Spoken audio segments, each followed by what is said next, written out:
Join me on my journey to Long Beach, New Zealand.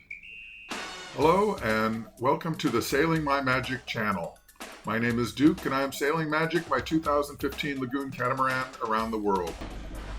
Now, if you've been following along some of my past videos, one of them I did was called Rum, Women and No Laws. It was about the history of Russell, and in that I mentioned some musket ball holes in the Anglican church there. And another video was called Outgunned and Outnumbered, how the Maori defeated the British Army. And that was about them setting up a fort, and the British attacked the fort and were defeated.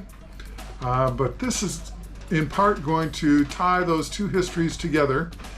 In part, it's going to show the journey of going over to Oneria Bay, which is Long Beach. Just because it's an interesting trip and it's not too far. It's a good hike for anybody that comes over. And the thing is that the Maori needed some way to lure the British Army into chasing them over to attack this fort. So when I talk about the flagstaff being chopped down, in the European way of thinking about war, if they captured your flag, you were defeated. So this enraged the young army members and got them to chase after the Maori and eventually to their defeat. I hope you enjoy it. Oneroa, or Long Beach, is on the backside of the peninsula across from Russell. I love Russell. It has a lot of historical significance, but they don't really have a good dinghy dock there for the public, so I went over to Matahui, which is the next bay over. Matahui does have a dinghy dock. So after sailing to Matahui and anchoring, I got in my dinghy and took a trip over towards the Russell Boating Club, which is a yacht club really. The Russell Boating Club does have a dinghy dock for the public, which is great. And this is the Russell Boating Club here. It's a typical yacht club scene, and flags on the ceiling. Nice table, nice people, bar and restaurant, and all the things you would expect from a yacht club. They also have youth programs there. You walk along the side here. There's Bruce, very nice. I think he's 81 years old now, redoing his boat. And you can see the little sailboats they have there for the youth program so they can teach them how to sail. And you can see the tide comes up quite a bit here. Looking across the other direction, see Bruce's boat there. And then you go up the steps and there's this path here going through the trees, which is very pleasant. And that's how you get towards town. You have to walk through this path, and watching all those kids out here and the different little boats that they're learning to sail in. It's a great program, and I urge you to support it if you're ever there. You can see the boats are all prepped for the sailing classes that day. And tide coming in, quite a bit of tide here. I'll explain that at the very end of the video. Then you walk along the street here, and here's some typical houses in New Zealand and along this area.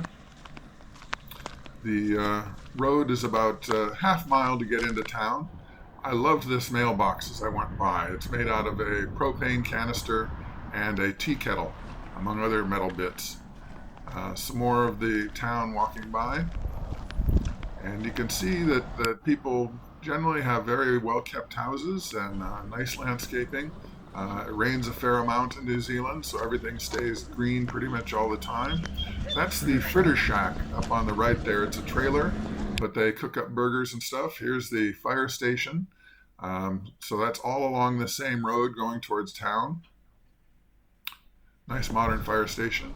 And there's the Anglican church. I showed it in my previous video regarding Russell, and I believe it was called Rum, Women and No Laws. So you might want to look at that one. I'll put a link down below. It has a lot of history going into that church. There's the churchyard, and I'll show the graveyard that's there.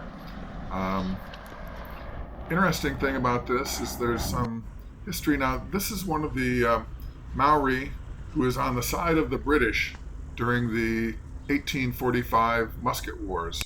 And there's musket One hole of the balls in the musket ball side of the holes. church from the musket wars. Another musket ball And hole. they're still there. Now, a few of them had got puttied up and repainted, but there's still a bunch of them there. And then you go across the street. Here's the Traders Mall. This is a very small town. I mean, literally 2 or 3 blocks and you're across the entire town. So, there's a bakery here, um, thrift store, that Foursquare, that's a big supermarket there. Um, Lots of interesting stuff here. And you go across the street from there, public restrooms. Because this town is so old, most of the most of the stores and stuff do not have their own restrooms. So you go to this public restroom. There's Foursquare again. And across from that, now most island towns, even though they might have different names for the streets, it's usually Front Street, Middle Street, and Back Street for the natives. So you go farther across town to go towards the highway that takes me to Long Beach. Um, it's about 1.75 kilometers, which is about 1 mile to go to Long Beach. Now, this is a retirement area, and it's very nice pensioner housing. And I followed the road because that was what was on the maps. Now, I thought this was a butterfly. Excuse me. I thought this was a hummingbird, but it turned out to be 2 monarch butterflies. Now, when you get to the top of the hill, there's the public cemetery. I showed you the cemetery at the church. This is the public one. These are all modern graves. Some of them are very minimal, and others have very elaborate headstones. And you can see the flagstaff, which I'm going to talk about more later when we get a little closer to it. And followed the road over the hill and down towards Onaroa, which is Long Beach. Long Beach is one of the most beautiful beaches. Now, drive carefully because of kiwi birds, which are protected. There's also wicca birds, which look almost like a kiwi, but a shorter beak. You're much more likely to see a wicca bird. I talked to some Maori, and they said in their whole lives here, they've never actually seen a kiwi because they're nocturnal and they hide in the bushes. There's the beginning. You can start to see Long Beach there. It's a really beautiful beach. Most of these volcanic islands don't have a whole lot of really nice beaches on them. As you can see, this is a great big wide beach, lots of sand.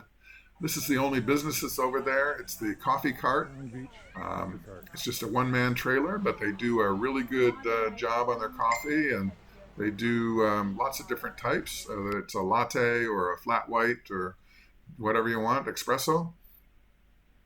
This is marked as a tsunami hazard zone. Basically, you see the waves going out, the water going out, run up the hill. That's the signal for a tsunami. Okay, this is getting closer to the graveyard and the flagstone. So, in my prior video regarding the Maori beating the British Army, what they did is they came up here and they chopped down the flagstaff, stole the British flag.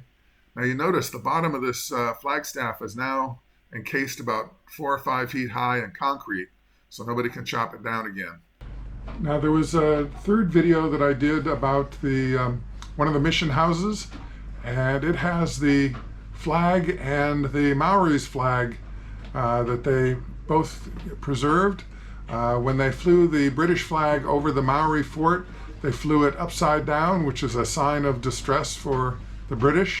Again, some of these gravestones are very basic, and others very elaborate. They have a great view. Now, this is the military graveyard at the very back behind this flagstaff. None of these are marked. They're just interred there. Here's one of the very basic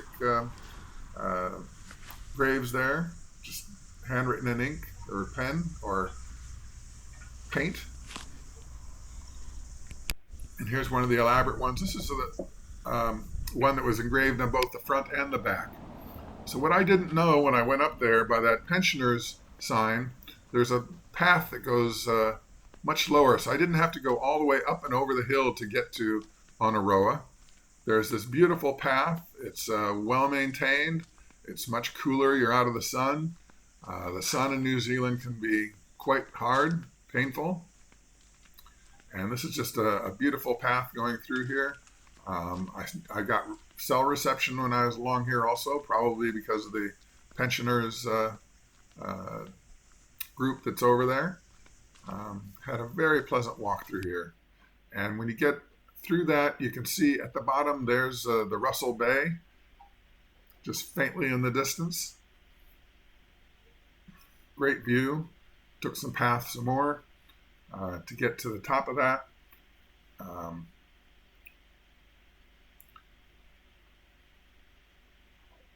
And then finally going down here, I'm starting to get towards Russell and Matahui again. This is Matahui Bay. Please click on like and subscribe if you haven't already. It's totally free and it really does a great deal to help me with YouTube. Now this is the tide going way out in front of that Russell Boating Club. And there's the tide going way in. You can see that was a huge tide. Now go and have yourself a sundowner.